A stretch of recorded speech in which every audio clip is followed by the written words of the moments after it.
दशकं 7 ब्रह्मणः तपः वैकुण्ठदर्शनं च।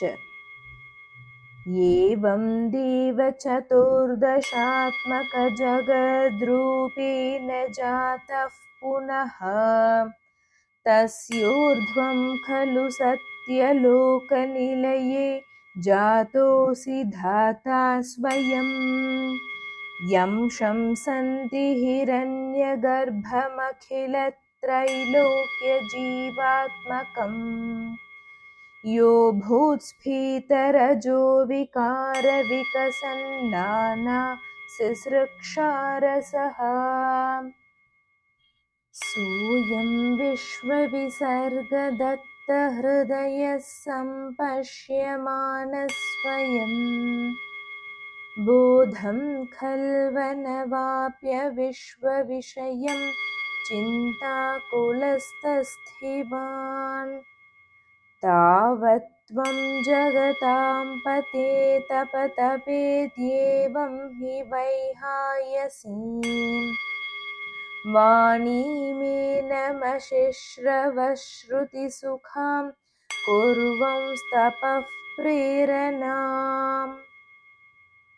कोऽसौ मामवदत् पुमानिति जलापूर्णे जगन्मण्डले दिक्षुद्वीक्ष्य किमप्यनेक्षितवता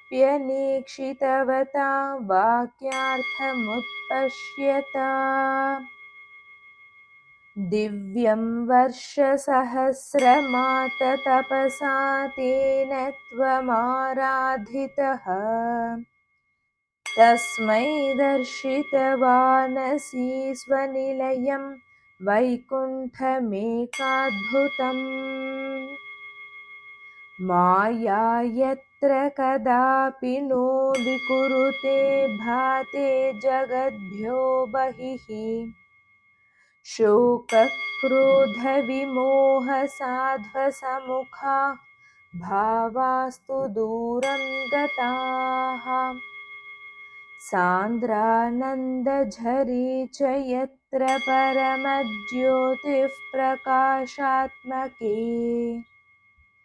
तत्ते धाम विभावितं विजयते वैकुण्ठरूपं विभो यस्मिन्नाम चतुर्भुजा हरिमनेश्यामावदातत्विषु नानाभूषणरत्नदीपितदिशो राजद्विमानालयाः भक्तिप्राप्त तथा विधोन्नतपदा दीव्यन्ति दिव्या जनाः तत्ते धाम निरस्तसर्वशमलं वैकुण्ठरूपं जयेत्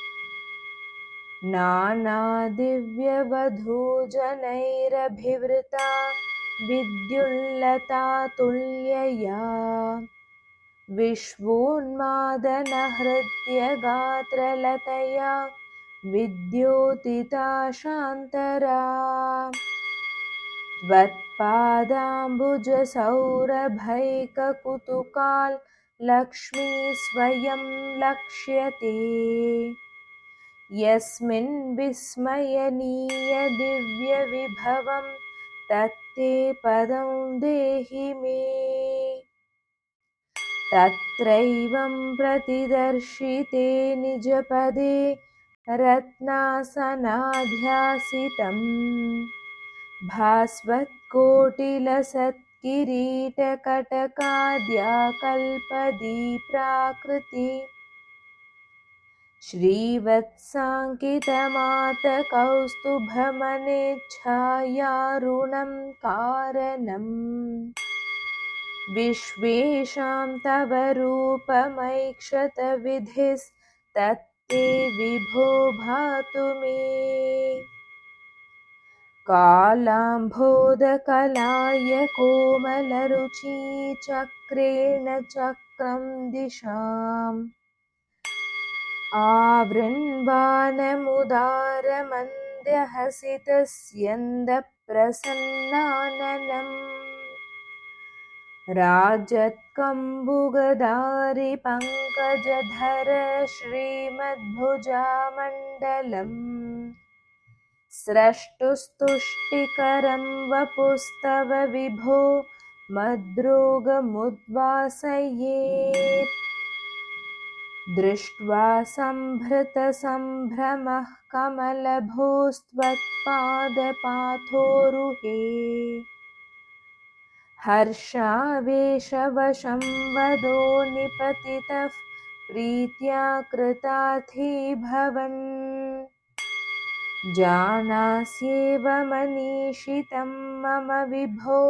ज्ञानं तदापादय द्वैताद्वैतभवत्स्वरूपपरमित्याचष्ट त्वां भजे आताम्रे चरणे विनम्रमथतं हस्तेन हस्ते स्पृशन् बोधस्ते भविता न सर्गविधिभिः बन्धोऽपि सञ्जायते इत्याभाष्य गिरं प्रतोष्य नितरां तच्चित्तगूढस्वयं सृष्टौ तं समुदैरयः स भगवन् उल्लासयोल्लाघताम् नारायण अखिलगुरो भगवन्नमस्ते नारायण अखिलगुरो भगवन्नमस्ते नारायण अखिलगुरो भगवन्नमस्ते